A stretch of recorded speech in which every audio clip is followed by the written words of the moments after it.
अस्सलाम वालेकुम friends, welcome to my YouTube channel. आज मैं आपको MTH 101 की फ़ाइनल टर्म की प्रिपरेशन आपने कैसे करनी है, उसके क्या इंपॉर्टेंट टॉपिक्स हैं, ठीक है, जो आप प्रिपेयर करेंगे तो आपका पेपर जो है वो बहुत अच्छा होगा, जिसमें से आपको पेपर आएगा, वो तमाम बातें मैं आपको इस वीडियो में बताऊँगी।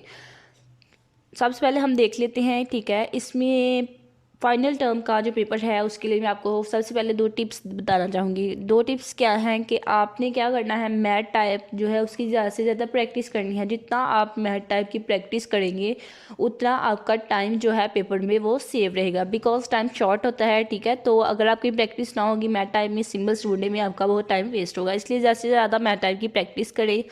और सेकंड ये कि जिन क्वेश्चंस के शॉर्ट आंसर्स हों, ठीक है, आपने क्या करना है, वो वाले क्वेश्चन पहले सॉल्व करने हैं।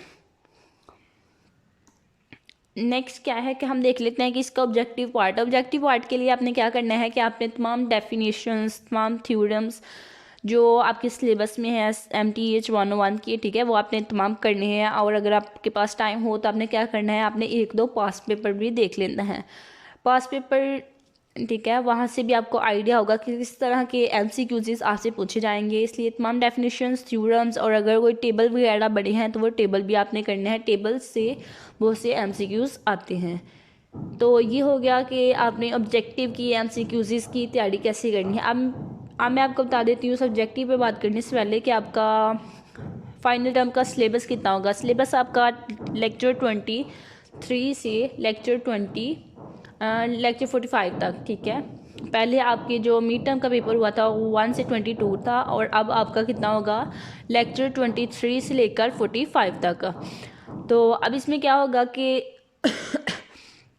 70% आपका जो पेपर होगा वो 23 से 45 के जो लेक्चर्स हैं उनमें से आएगा, और 30% आपका पेपर जो होगा वो 22 से बैकवर्ड जो है, ठीक है, जो मिड टर्म का आपका सिलेबस था उसमें से आपका कितना आएगा, 30% या 25% पेपर।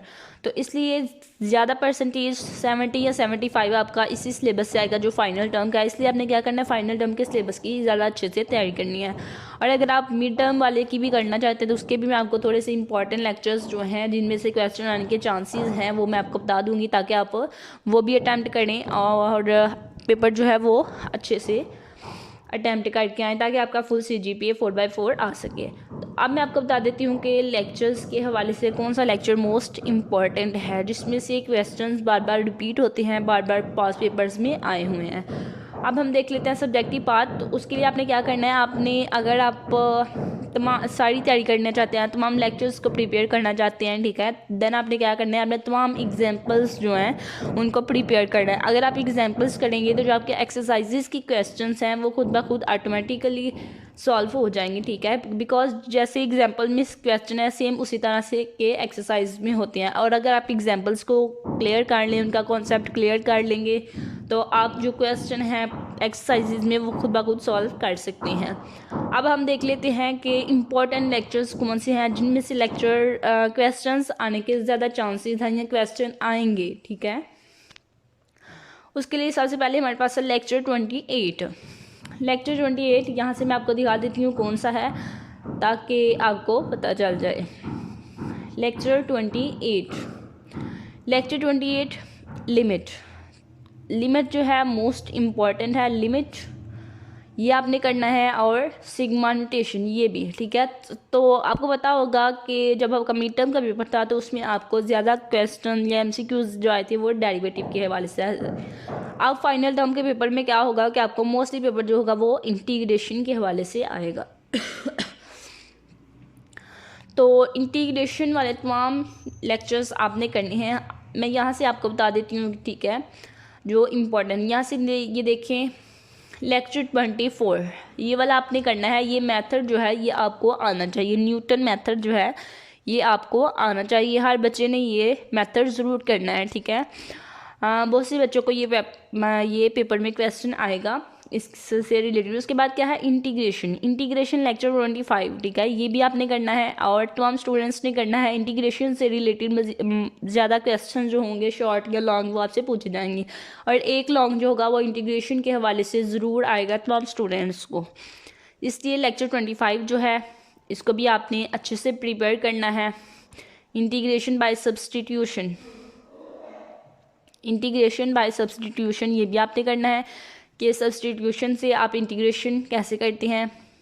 इंटीग्रेशन वाले तमाम इम्पॉर्टेंट हैं बिकॉज इंटीग्रेशन वाला एक लॉन्ग क्वेश्चन मस्ट आएगा।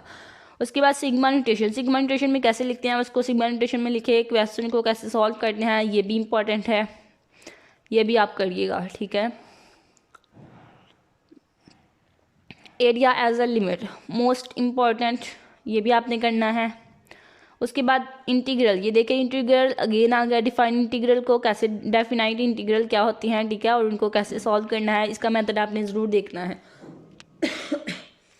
उसके बाद आपने जो देखना है यहाँ से ये आपने करना है कि फंडामेंटल थ्योरम ऑफ कैलकुलस का फर्स्ट थ्योरम, कैलकुलस का सेकंड थ्योरम, ये दोनों थ्योरम आपने करनी है, फर्स्ट और सेकंड दोनों, तमाम बच्चों ने ये ज़रूर करनी है, ठीक है। उसके बाद आपको क्या करना है कि आपको ये इंटीग्रल, डेफिनाइट इंटीग्रल की एप्लीकेशंस जो हैं ये आपने देखनी है एमसीक्यूज़ के हवाले से, इम्पोर्टेंट है। उसके बाद आपने यहाँ से देखना है आर्क लेंथ, ठीक है, आर्क लाइन के हवाले से तमाम बच्चों को पेपर में एक क्वेश्चन ज़रूर आएगा। सो ये वाला आपने मोस्ट इम्पॉर्टेंट है 36, ये भी आपने करना है। उसके बाद आपको कौन सा करना है कि यहाँ पे एल हॉपिटल रूल,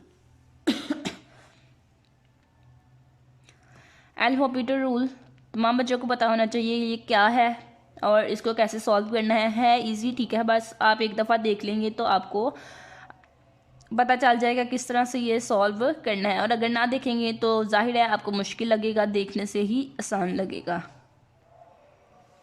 नेक्स्ट आपने क्या करना है कि टेलर और मैक्लेरन सीरीज़, ये लेक्चर्स मस्ट करना है, वेरी इंपॉर्टेंट लेक्चर्स है ये, ठीक है। तो ये आपने हर बच्चे ने ज़रूर करना है और इसमें से हर बच्चे को एक क्वेश्चन जो है वो शॉर्ट या लॉन्ग ज़रूर आएगा। उसके बाद यहाँ पे जो मैंने लिखे हैं आपके लिए लेक्चर्स वो मैं आपको दिखा देती हूँ।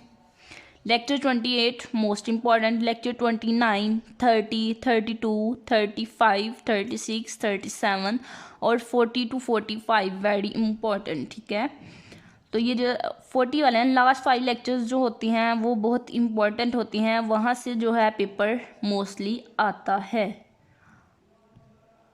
लास्ट 5 लेक्चर्स तमाम बुक्स के इम्पॉर्टेंट होते हैं, ठीक है, इसलिए लास्ट 5 लेक्चर्स को आपने ज़रूर देखना है। इनमें से एक आपको लॉन्ग आना है और एक दो शॉर्ट भी आना है, और एमसीक्यूज़ भी बहुत से आएंगे इस सीक्वेंस से, ठीक है। तो इसलिए आपने क्या करना है, आपने ये अच्छे से प्रिपेयर करनी है। उसके बाद पहले सबसे आपने ये 5 लेक्चर प्रिपेयर करने हैं, उसके बाद आपने ये वाले लेक्चर्स जो मैंने आपको बताए हैं ये आपने देखनी है और इनको अंडरस्टैंड करना है कि ये क्वेश्चन कैसे सॉल्व होते हैं।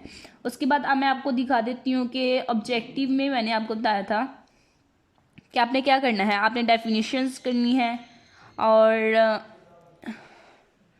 Definitions, theorems, tables